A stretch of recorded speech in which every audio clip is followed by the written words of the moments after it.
Meus irmãos, eu gostaria de convidá-los a abrirem as suas Bíblias no Evangelho de Mateus, capítulo 26. Mateus 26, e nós vamos ler do versículo 1 ao versículo 5.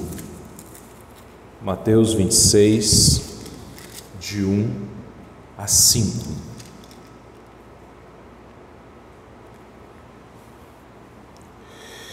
Tendo Jesus acabado todos estes ensinamentos, disse a seus discípulos: Sabeis que daqui a 2 dias celebrar-se-á a Páscoa, e o Filho do Homem será entregue para ser crucificado. Então, os principais sacerdotes e os anciãos do povo se reuniram no palácio do sumo sacerdote chamado Caifás e deliberaram prender Jesus à traição e matá-lo. Mas diziam: não durante a festa, para que não haja tumulto entre o povo. Vamos orar mais uma vez. Senhor nosso Deus, nós agradecemos, Pai, pela Tua graça, pela Tua bênção, Tua misericórdia sobre as nossas vidas. Te agradecemos pelo privilégio que o Senhor nos dá de portas abertas, podemos nos reunir aqui no Teu dia, Senhor, para celebrarmos um culto ao Senhor. E te agradecemos também, Pai, pela bênção que é termos a Tua palavra completa em nosso idioma. Que o Senhor levante, Senhor Deus, pessoas, servos e servas do Senhor, para traduzirem a Tua palavra, Senhor Deus, aqueles que não têm este mesmo privilégio. Agora, Pai, conforme nós lemos, que o Senhor, Pai, fale aos nossos corações e aplique a Tua palavra em nossas vidas. É o que eu te peço em nome de Jesus. Amém. Domingo passado foi comemorado o Dia dos Professores. E diversos filmes e séries mostram professores. Talvez você já tenha assistido alguns, como por exemplo, Ao Mestre com Carinho, Sociedade dos Poetas Mortos, Matilda e até mesmo Chaves e Todo Mundo Odeia o Chris, mostram em algum momento um professor ou uma professora no desempenho do seu trabalho. Mas um outro filme não mostra professores, mas mostra um mestre. Você deve se lembrar de Karate Kid, onde havia ali o Sr. Miyagi. E o Sr. Miyagi, ele ensinou Daniel-san a fazer o quê? A encerar carro, a pintar cerca, a lixar assoalho. E chega numa cena que Daniel-san, ele fica impaciente com o seu mestre, porque ele queria aprender karatê e o seu mestre aparentemente estava usufruindo da mão de obra gratuita de Daniel para deixar seus carros e sua casa mais bonitos. Mas se você se lembra da cena, na verdade, todos aqueles movimentos de lixar assoalho, pintar cerca, encerar carro, nada mais eram do que movimentos de golpes de karatê. Às vezes, assim como Daniel-san, meus irmãos, nós temos dificuldade para entender algumas lições do nosso mestre. Nós temos dificuldades, temos lentidão, temos limitações para compreender algumas lições que o Senhor Jesus nos ensina. Por exemplo, nós cantamos e lemos a respeito da providência de Deus. Falamos que Deus criou todas as coisas e cuida de todas as coisas. Nós falamos e nós cantamos, aliás, que Deus é aquele que reina, que governa toda a sua criação. Ótimo, nós sabemos disso. Mas e quando a tragédia entra na nossa vida? E quando perdemos o emprego? E quando o carro quebra? E quando temos que saldar uma dívida inesperada? E quando entra a enfermidade na nossa família? E quando nós perdemos um ente querido, uma pessoa amada? Como fica a crença nessa doutrina chamada providência? Será que, às vezes, no nosso coração gera um turbilhão de dúvidas, porque é fácil nós cantarmos, nós lermos, mas na hora da prática nas nossas vidas, às vezes nós podemos ter alguma dificuldade com algumas doutrinas. E isso provavelmente estava acontecendo com os 12 discípulos de Jesus. Jesus era amado pelos seus discípulos, claro, porque Jesus os amou primeiro. Durante 3 anos eles caminharam juntos. E durante esse período, por algumas vezes, Jesus havia dito aos seus discípulos que ele deveria ser entregue na mão das autoridades judaicas, ser preso, ser condenado, ser crucificado. Você se lembra que nós vimos isso lá no capítulo 16, que Pedro, depois de ouvir Jesus dizer essas palavras, Pedro chamou Jesus e o reprovou. Tem misericórdia de ti, Senhor. E você se lembra das palavras de Jesus a Pedro? Arreda, Satanás. Pedro, assim como os demais colegas, discípulos, apóstolos, não compreendiam como que o rei Jesus iria morrer numa cruz. Onde está a providência de Deus nisso? É fácil entender a providência quando coisas boas acontecem. É fácil entender a providência quando os discípulos viam Jesus como seu Messias a assentar-se no reino, no trono de Davi, assumir o reino de Davi, assentando no seu trono em Jerusalém. Mas era difícil entender que Jesus ia morrer e morrer crucificado. Mas vejam, meus irmãos, o texto vai nos dizer o seguinte, lá no versículo 1. Tendo Jesus acabado todos estes ensinamentos, disse aos seus discípulos. Que ensinamentos eram esses, queridos irmãos? Bom, nós terminamos o capítulo 18 de Mateus no domingo passado. E aí nós vemos esse salto do 18 ao 26. Por quê? Porque a partir do 19, Jesus com os discípulos começa a viagem a Jerusalém. Ele está sabendo que a sua hora está chegando, a sua hora está se aproximando. E do capítulo 19 em diante, até o capítulo 21, Jesus ele viaja da Galileia, no norte, onde ele morava, até o sul, a Judéia, onde ficava a capital, Jerusalém. Ele chega em Jerusalém no domingo, lá no capítulo 21 de Mateus, com a sua entrada triunfal. Ele entra triunfalmente sob os gritos de Hosana ao filho de Davi. Jesus ele lamenta sobre Jerusalém porque ele sabia que dali a 6 dias, os mesmos que estavam ali louvando ele, gritariam, crucifica-o.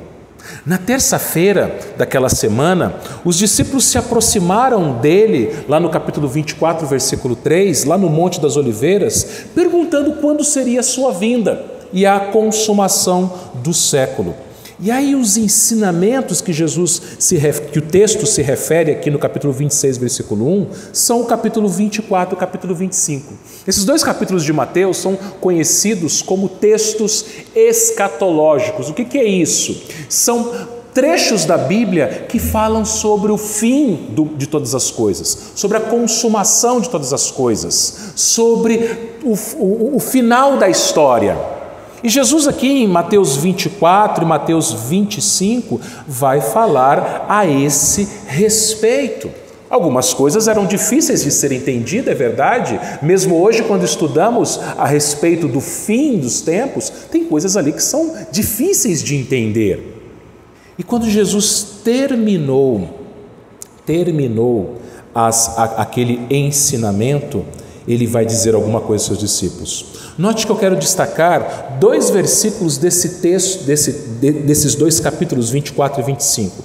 No Mateus 24, 30 diz o seguinte, que então aparecerá no céu o sinal do Filho do Homem, vindo sobre as nuvens com poder e muita glória. Em Mateus 25, 31, quando vier o Filho do Homem na sua majestade e todos os anjos com ele, então se assentará no trono da sua glória. Então vejam, Jesus está falando que ele, no fim dos tempos, ele virá com poder e glória. Só que ele fala ao mesmo tempo que ele precisa morrer numa cruz. Como assim? O rei que virá em poder e glória tem que passar pela morte de cruz? Difícil de entender isso, né? Especialmente para os nossos irmãos apóstolos aqui. Mas Jesus então, meus irmãos, ele vai ensinar duas preciosas lições àqueles homens e para nós também nessa noite, a respeito da sua providência. E a primeira lição que ele nos ensina é a soberania de Deus. Versículo 2, palavras de Jesus: sabei que daqui a 2 dias celebrar-se-á a Páscoa, e o Filho do Homem será entregue para ser crucificado. Estamos na quarta-feira aqui. Mateus 26 acontece na quarta-feira. Por quê? Dali 2 dias seria a festa, seria a celebração da Páscoa. E ele seria entregue para ser crucificado. Os discípulos sabiam que dali 2 dias seria a Páscoa. A Páscoa era a maior festa dos judeus. Na Páscoa, Jerusalém ficava lotada de pessoas que vinham de todo canto, de Israel e de outras nações também, judeus prosélitos. Eles se reuniam ali naquela cidade para celebrarem, para se lembrarem também da primeira Páscoa feita lá no Egito, quando naquela noite houve morte em todas as casas do Egito. Nas casas das famílias egípcias, quem morreu foi o filho primogênito, mas nas casas das famílias dos hebreus, um substituto morreu no lugar do primogênito, foi um cordeiro. Os hebreus, os israelitas, eles tiveram, cada família, cada casa, de sacrificar um cordeiro, tomar o sangue daquele cordeiro morto, passar nos umbrais das portas, e naquela noite o anjo passou pelo Egito. Onde havia o sangue, significa que alguém já tinha morrido, o cordeiro já tinha morrido. Mas onde não havia o sangue, houve morte do primogênito. Todos mereciam morrer. Mas no caso do povo eleito, do povo escolhido de Deus, houve um substituto que morreu no lugar deles. Então era isso que eles estavam ali celebrando, ou melhor, que em 2 dias eles celebrariam a Páscoa, a maior das festas, a festa que falava de libertação, que falava de liberdade, que falava de formar a nova nação, a nação de Israel, que antes era escrava e agora era uma nação livre. Era um momento de alegria, não era um momento para falar de morte, muito menos morte de cruz, não era um momento para isso. Mas eu quero chamar a sua atenção no versículo 2, quando ele disse, Jesus disse: o Filho do Homem será entregue para ser crucificado.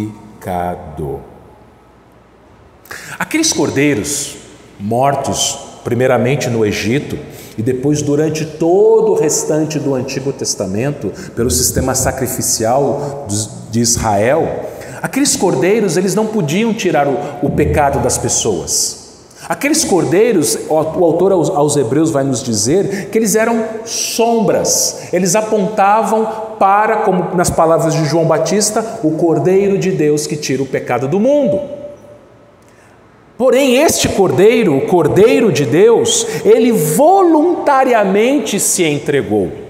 Ele não foi forçado a ir para a cruz, mas ele disse: será entregue. Ele se entregou e o Pai também o entregou. Você se lembra de João 3,16, né? Porque Deus amou o mundo e deu o seu Filho unigênito. Foi dado, foi entregue. Em João 10, 17 e 18 diz assim: por isso o Pai me ama, porque eu dou a minha vida para a reassumir. Ninguém a tira de mim, pelo contrário, eu espontaneamente a dou. Tenho autoridade para entregar e também para reavê-la. Esse mandato recebi do meu Pai. E tudo aquilo fazia parte do decreto de Deus. A entrega de Cristo para morrer na cruz não era algo que aconteceu por acaso, não foi um acidente de percurso, não surpreendeu a Deus, mas aquilo era a vontade de Deus. Hoje de manhã na escola dominical nós começamos a estudar a queda. E quando o homem caiu em pecado, seus olhos se abriram, a primeira coisa que eles viram foi que eles estavam nus. E eles correram para do seu próprio jeito cobrirem a sua nudez com folhas. Só que o jeito do homem não resolve. Deus apareceu no jardim na viração do dia e Deus então cobriu o homem com peles de animais. Presta atenção, peles, não pelos. Por quê? Porque para se fazer uma roupa com pelo, com a lã de uma ovelha, por exemplo, o animal não precisa morrer. Você não mata o animal, você não mata uma ovelha para tirar a lã dela. Agora a pele você precisa matar. Para você arrancar a pele do animal, você precisa matar o animal. Então aquele animal foi morto no lugar de Adão para cobrir o pecado de Adão. E aquele primeiro animal morto no Éden apontava para aquele que morreria na cruz em Jerusalém. Então vejam, meus irmãos, não é por acaso, nada é por acaso.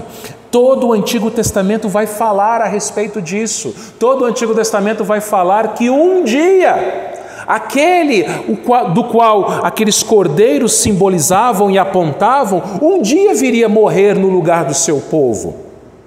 Os próprios pais humanos de Jesus, no início, antes do seu nascimento, logo na sua primeira infância, sabiam disso. Por exemplo, José, você sabe que quando ele descobriu que Maria estava grávida, ele pensou em deixá-la secretamente, porque ele era um homem justo. Ele amava Maria.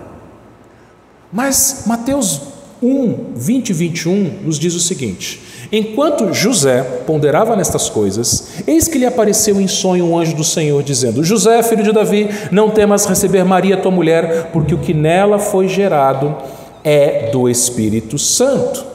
Ela dará à luz um filho e lhe porás o nome de Jesus, porque ele salvará o seu povo dos pecados deles. Ele salvará o seu povo dos pecados deles. José era um judeu, um bom judeu. Como judeu que era, ele conhecia as Escrituras. E ele sabia que para tirar pecado, alguém precisa morrer. Um cordeiro precisa morrer. E aquela criança que estava crescendo no ventre de Maria era o cumprimento das promessas do Antigo Testamento. Ele morreria. Mais tarde, depois que Jesus nasceu, seus pais o levaram ao templo. E lá no templo eles se encontraram com um homem chamado Simeão. Simeão tomou pequeno Jesus nos seus braços e disse o seguinte para Maria, lá em Lucas 2, 34 e 35. Simeão os abençoou e disse a Maria, mãe do menino: eis que este menino será destinado tanto para ruína como para levantamento de muitos em Israel e para ser alvo de contradição. Também uma espada traspassará a tua própria alma, para que se manifestem os pensamentos de muitos corações.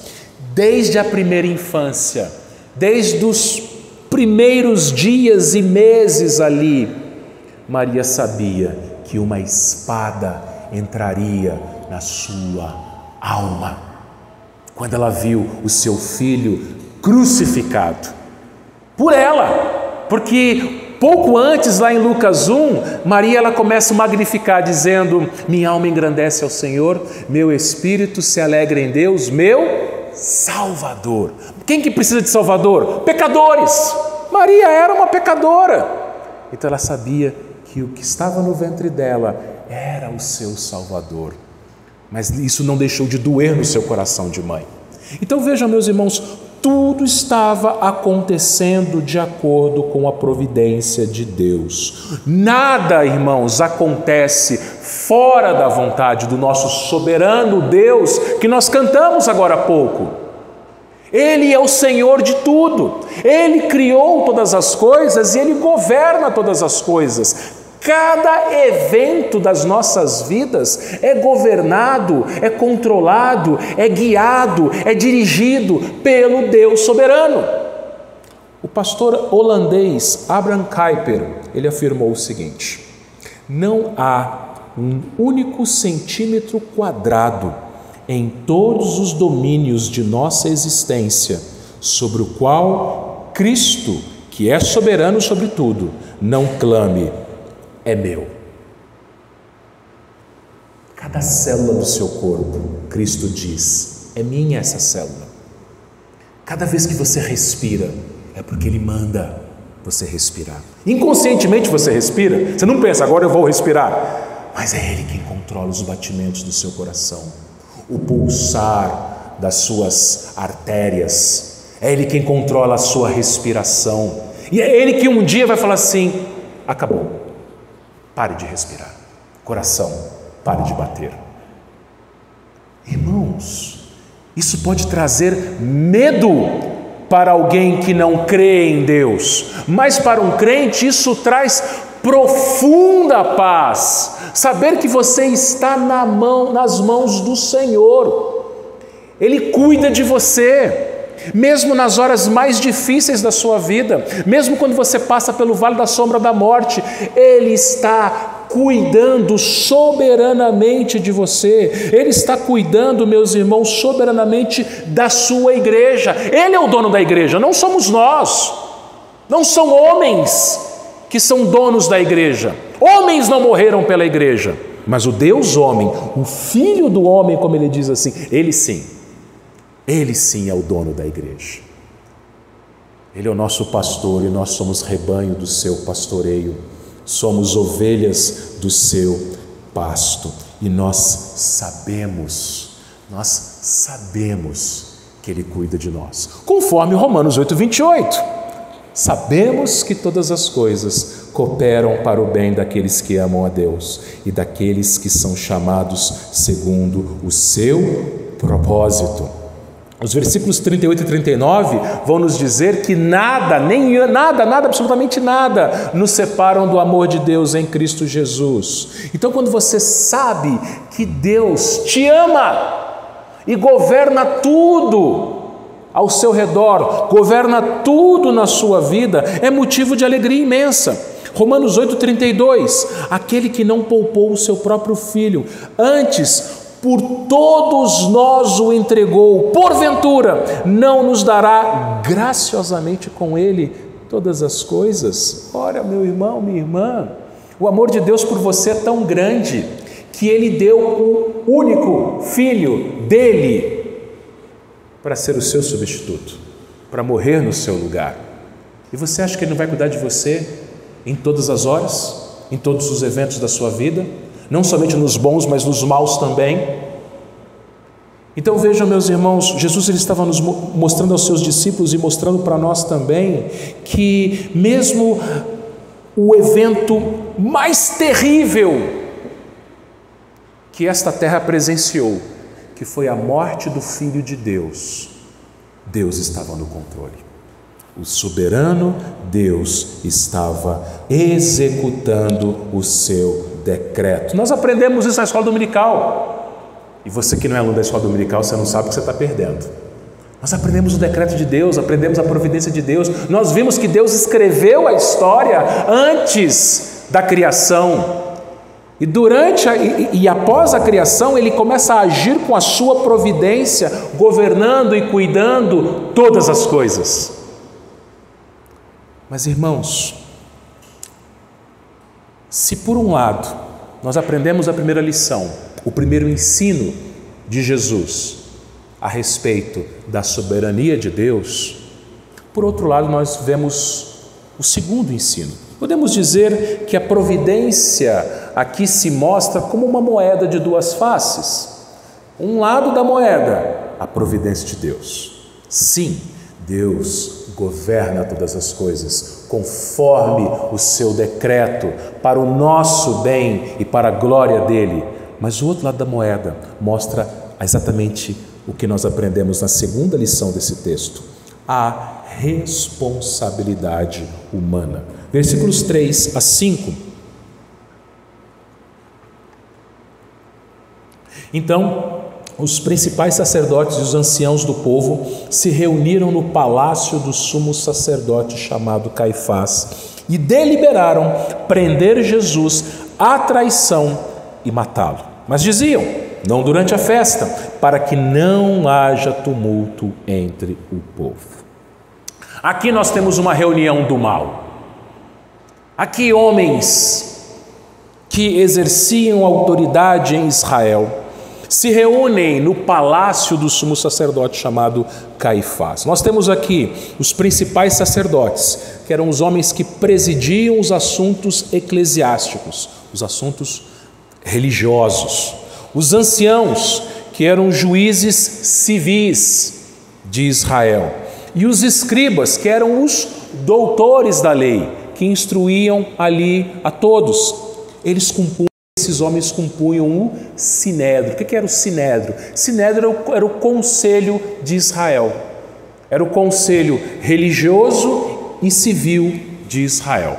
Eram eles que tomavam as decisões. Eles eram juízes no povo de Deus. E, obviamente, eles eram diferentes. Em várias coisas eles não concordavam entre si. Mas, em uma coisa eles concordavam: que Jesus deveria ser morto. Irmãos, é muito interessante que pessoas más muitas vezes têm discordâncias entre elas, mas quando é para fazer o mal, elas se aliam, elas se unem. Quantos filmes de heróis nós já vimos isso? Vilões que muitas vezes discordavam em várias coisas, às vezes eles se juntavam com um fim comum: destruir o herói. O que acontece nos filmes aconteceu aqui, acontece até hoje.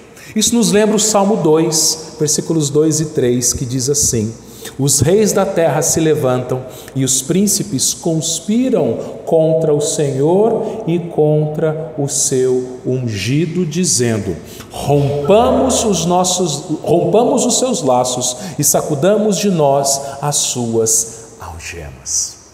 Eles haviam se reunido para maquinar o mal. E que grande mal, o maior de todos: matar o Filho de Deus, matar Jesus Cristo. Olha o versículo 3 novamente. O versículo 3 começa com a palavrinha então. Esse então não está por acaso.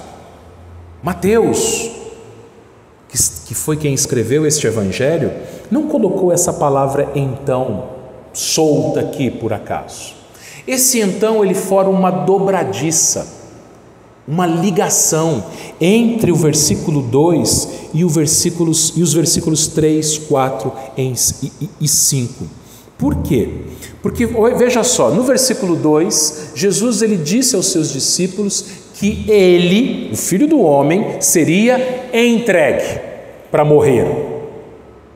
E no versículo 3 em diante, fala que as autoridades israelitas, as autoridades judaicas, deliberaram, versículo 4, prender Jesus à traição e matá-lo.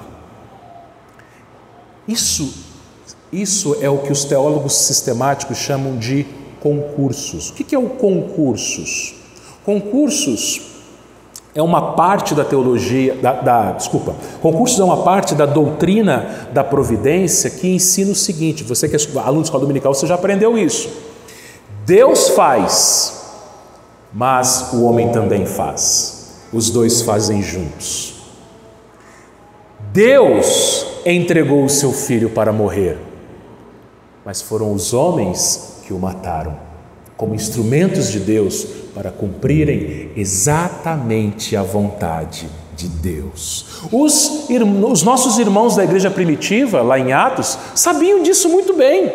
E eles oraram assim em Atos 4, 27 e 28.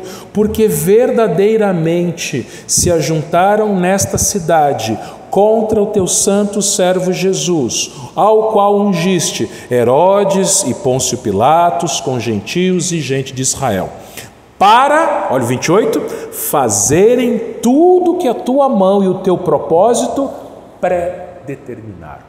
Foram eles que mataram Jesus, mas aquilo foi determinado por Deus. Deus fez. Deus, lá em Isaías 53, nós lemos que foi Deus quem moeu o servo sofredor. Ao Senhor agradou moê-lo. A ira de Deus foi derramada sobre o seu filho. Mas Deus fez isso usando instrumentos maus. E conforme você já aprendeu na escola dominical também, Deus não fez o mal. Deus não manchou a sua santidade com o mal, com o pecado desses homens. Mas Deus usou esses homens e seus próprios pecados para o bem. Lembra das palavras de José aos seus irmãos? Que Deus tornou o mal em bem? Qual foi o bem? A nossa salvação. A nossa redenção. Mas observe o versículo 4 agora. Diz que eles deliberaram prender Jesus à traição e matá-lo. Note essa expressão, à traição. Primeira coisa que vem à sua mente, o traidor, os dos Iscariotes. Eles contrataram um dos discípulos, subornaram ele para que ele entregasse Jesus às autoridades. Mas na língua grega, essa expressão na verdade é uma palavra só, e a palavra grega dolo. Da onde vem a palavra portuguesa dolo? Sabe o que é dolo? Dolo é uma ação consciente, uma ação dolosa, é uma ação consciente de praticar o mal contra alguém. Uma ação dolosa é quando a pessoa conscientemente pensa: eu vou fazer o mal contra tal pessoa. Foi exatamente isso que aconteceu, houve dolo aqui. Existem alguns livros, depois você pergunta para o nosso irmão que é o homem da lei aqui, o presbítero Márcio, existem alguns livros que falam, não são livros teológicos não, livros do direito, que falam a respeito da visão jurídica, da visão do direito do julgamento e da morte, da condenação à morte de Jesus. Toda errada, cheia de injustiças, cheia de erros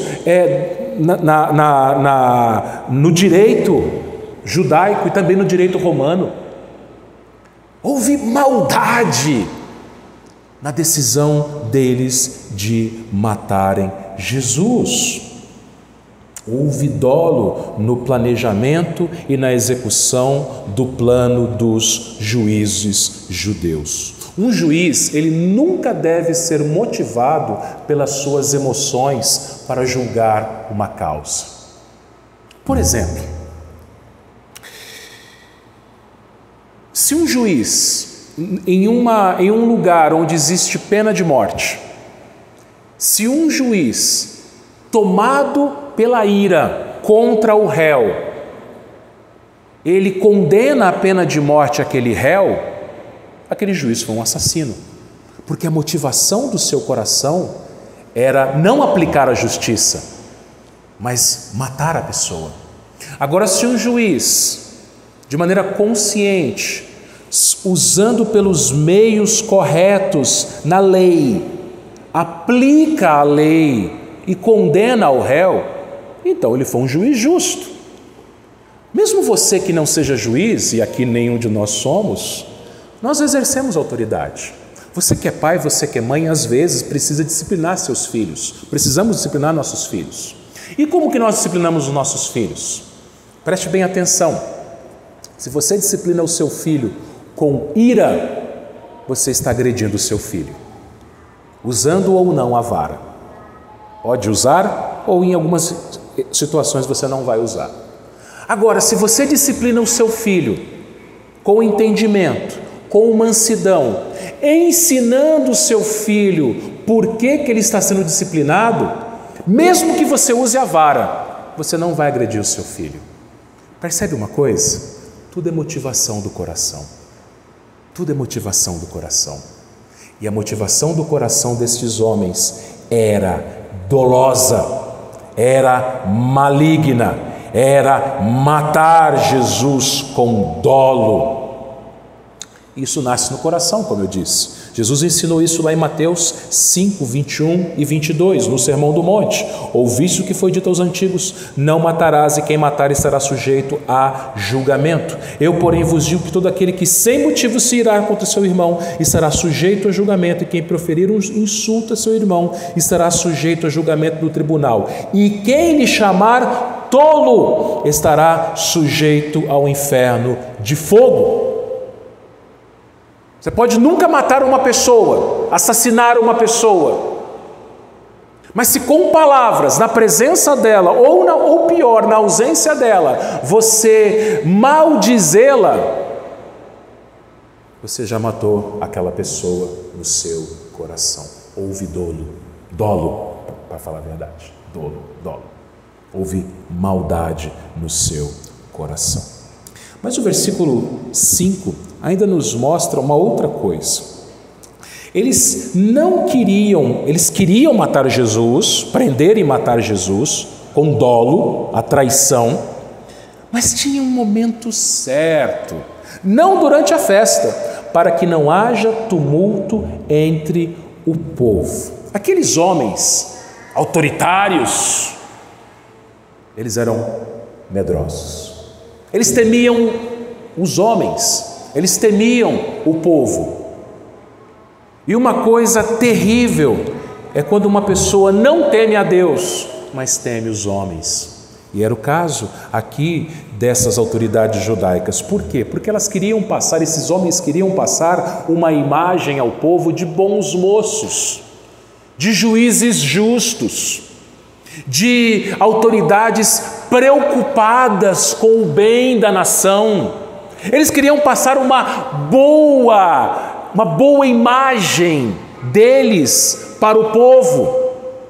Então eles não queriam aparentar para o povo que eles eram assassinos, mas eles queriam aparentar para o povo que eles queriam o bem deles, crucificando aquele que blasfemava, que dizia ser filho de Deus.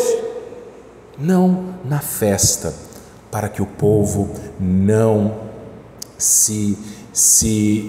para que o povo não haja tumulto entre o povo. Provérbios 29 e 25 nos ensina o seguinte: quem teme ao homem arma ciladas, mas o que confia no Senhor está seguro. Foi o que aconteceu exatamente aqui.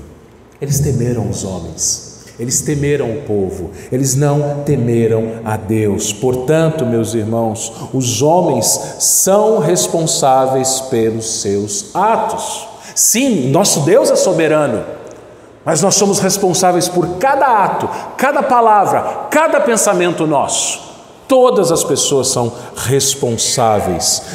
Deus, pelo seu decreto, cumpriu entregando o seu filho para ser morto, mas ele usou homens maus para fazerem isso, e eles foram responsáveis pelos seus atos. Deus, a cruz, para Deus, teve uma motivação redentora, mas a cruz, para estes homens, teve uma motivação vingativa. O mesmo ato, o mesmo evento. Lembre-se, meu irmão, minha irmã, que todos os propósitos de Deus serão cumpridos. Tudo que acontece na sua vida, não somente as coisas boas, mas as ruins também, até mesmo a morte, está dentro da vontade de Deus, está dentro, conforme o decreto de Deus. Ele governa todas as coisas pertencem a Ele, e Ele faz tudo para o nosso bem. Assim como Ele decretou a morte do seu filho, Ele decretou também cada dia das nossas vidas. Davi fala isso lá no Salmo 139, 16. Todos os dias já foram escritos e predeterminados, como nenhum deles havia ainda. Então creia que tudo, não só as coisas boas, não só as horas felizes, não só os eventos festivos, mas a hora da dor, a hora do sofrimento, a hora do luto, tudo está sendo conduzido, controlado, governado pelo Senhor que já determinou cada dia das nossas vidas. Mas não se esqueça também, meu irmão, minha irmã, que você e eu e todos os homens são responsáveis por tudo o que falam, pensam e fazem. Aqueles que porventura fizerem o mal contra nós são instrumentos de Deus para o nosso amadurecimento, para o nosso crescimento, para o nosso bem. Mas eles responderão pelos seus atos a Deus, da mesma forma nós somos responsáveis por cada ato nosso. Nós não podemos falar o seguinte: pastor, então se Deus é soberano, se tudo o que acontece é vontade de Deus, é decreto de Deus, então eu vou pecar porque é vontade de Deus. Não, meu irmão, não se engane. Sim, tudo que acontece é vontade de Deus, mas você e eu somos responsáveis por todos os nossos atos, palavras e pensamentos. Então, peça para Deus sondar o seu coração. Peça para Deus sondar as suas motivações. Talvez você queira até mesmo fazer aquilo que é certo, mas com motivações erradas, como aqueles homens. Peça para Deus perdão pelos seus pecados, confesse os seus pecados e coloque-se como um instrumento de bênção na vida dos seus irmãos, nas mãos dele. Peça ao Senhor e diga ao Senhor o seguinte: Senhor, eu quero ser instrumento para o cumprimento da sua vontade na vida dos meus irmãos. Não para o mal, como foram os escribas, os fariseus e esses homens aqui, mas para o bem, para ser bênção na vida dos meus irmãos. E que assim Ele abençoe assim Ele nos abençoe e abençoe os outros através de nós. Amém.